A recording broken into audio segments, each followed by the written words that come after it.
भारतीय नौसेना की ऑपरेशन प्रिपेयर्डनेस से लेकर जो प्रॉब्लम्स थी उनके सॉल्यूशंस को लेकर इस समय स्वावलंबन सेमिनार किया जा रहा है। सर, कुल मिला के जो इस बार कंपनीज आई हैं मेक इन इंडिया के तहत, वो और कितना ऑपरेशन कैपेबिलिटी को इंक्रीज़ करेगी, चाहे वो एंटी ड्रोन सिस्टम हो या फिर बाकी जो और टेक्नोलॉजी। इसमें काफ़ी ऑपरेशन कैपेबिलिटी इंक्रीज़ करने का अपॉर्चुनिटी है। हम कम्युनिकेशन सिस्टम्स में भी काम कर रहे हैं, जैसे ब्लू ग्रीन लेज़र वगैरह का। फिर ड्रोन से सर्वेलेंस में इम्प्रूवमेंट होगा। और ये ऑटोनोमस व्हीकल्स जैसे under water autonomous vehicle, autonomous surface vehicle, तो ये सब डेवलप हो रहा है। फिर fire fighting bot, fire fighting suit, और कई छोटे छोटे टेक्नोलॉजीज़ जो शिप के ऑनबोर्ड सिस्टम्स में अप्लाई कर सकते हैं, जिसके लिए हम अभी बाहर से हम ले आ रहे हैं, वो सब अभी इंडिया में ही हो रहा है। तो नॉट ओनली कि अभी यहाँ बन रहा है, लेकिन उसका क्वालिटी भी अभी इम्प्रूव हो गया। मतलब वो किसी सिस्टम में एआई यूज़ हो रहा है, और किसी सिस्टम में ये बिग डाटा एनालिटिक्स यूज़ करके सॉल्यूशंस जनरेट हो रहे हैं। तो कैपेबिलिटी में काफ़ी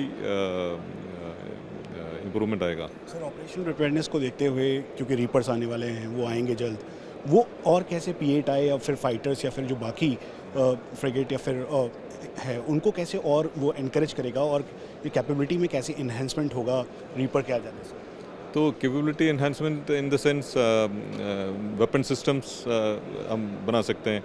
इसमें कई ड्रोन सिस्टम है जो वेपन्स फायर कर सकते हैं। फिर ये ट्रेनिंग के लिए अंडर वाटर टारगेट्स बन सकते हैं। फिर ये जो कम्युनिकेशन सिस्टम का इंक्रिप्शंस, डिटेक्शन ऑफ सबमरीन्स के लिए डिफरेंट टाइप्स ऑफ सोनार्स और टेक्नोलॉजी, तो ये सब काफ़ी एरियाज़ में साइमल्टेनियसली काम चल रहा है। तो पिछले एक साल में इसमें काफ़ी इम्प्रूवमेंट हुआ है और काफ़ी प्रोग्रेस हुआ है। और ट्रायल्स किसी किसी चीज़ में तो ट्रायल्स अभी चल ही रहा है। और अभी ये मानसून टाइम था, तो जहाज़ में लेके नहीं जा सकते थे कुछ टेक्नोलॉजी वगैरह, वो अभी अक्टूबर से स्टार्ट होगा। और हम कॉन्फिडेंट हैं कि और 3-4 महीने में जितने ये सबमरीन डिटेक्शन और अंडर वाटर रिलेटेड जो इक्विपमेंट है, उसका भी ट्रायल्स प्रोग्रेस होगा। फिर उसके बाद कितना और ज़्यादा जो कैपेबिलिटी है उसको इन्हेंस करेगा, और आने वाले टाइम पे क्या और की गुंजाइश हो सकती है? आप किस चीज़ की बात कर रहे हैं? MQ-9B। MQ-9B हम जो यूज़ कर रहे हैं वो हमारा नेवी का, तो हम इसका लीस्ट MQ-9B पिछले 3 साल से यूज़ कर रहे हैं। तो उससे हमारा सर्वेलेंस कैपेबिलिटी काफ़ी उसमें काफ़ी क्षमता आ गया। और सिर्फ इंडियन ओशन में ही नहीं, वो हमारे जो नॉर्दर्न बॉर्डर्स, वहाँ भी उसका इस्तेमाल हुआ है। सो ये काफ़ी गेम चेंजिंग कैपेबिलिटी है। तो जब इसका प्रोक्योरमेंट होगा, मतलब अभी DSCs में उसका AON हुआ है, तो इसका अभी एक्विजिशन प्रोसेस चलेगा। उसके बाद फिर हम उसको इंडेक्स करेंगे।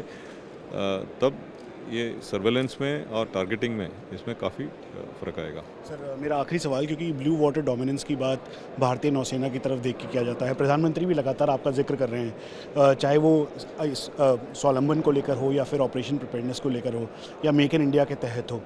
थर्ड एयरक्राफ्ट करियर से लेकर और जो बाकी प्रिपेयर्डनेस है, उसके लिए भारतीय नौसेना कितनी तैयार है? भारतीय नौसेना हमेशा तैयार है। और हम अभी जितना कैपेबिलिटी डेवलपमेंट और कैपेबिलिटी इंक्रीज़ करने का प्लान है, वो इसलिए है कि हमको फ्यूचर प्रूफ रहने का है। तो इसलिए हमने जो कमिटमेंट दिया है पॉलिटिकल लीडरशिप को कि भारतीय नौसेना विल बी अ कम्प्लीटली आत्मनिर्भर फोर्स बाय 2047। तो अभी अगले 20-25 ईयर्स के अंदर जितना टेक्नोलॉजी, चाहे एयरक्राफ्ट हो या सबमरीन हो या शिप हो, शिप के वेपन्स हो या प्रोपल्शन हो या कोई भी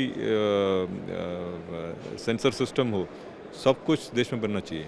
या कम से कम उसके जितने इम्पोर्टेंट पुर्जे हैं और सॉफ्टवेयर हैं, वो सब देश में भी बनना चाहिए। तो हमारा ये कोशिश है कि ये अचीव करना है। तो इसके लिए ये स्वावलंबन सेमिनार हमारे लिए बहुत इम्पोर्टेंट है।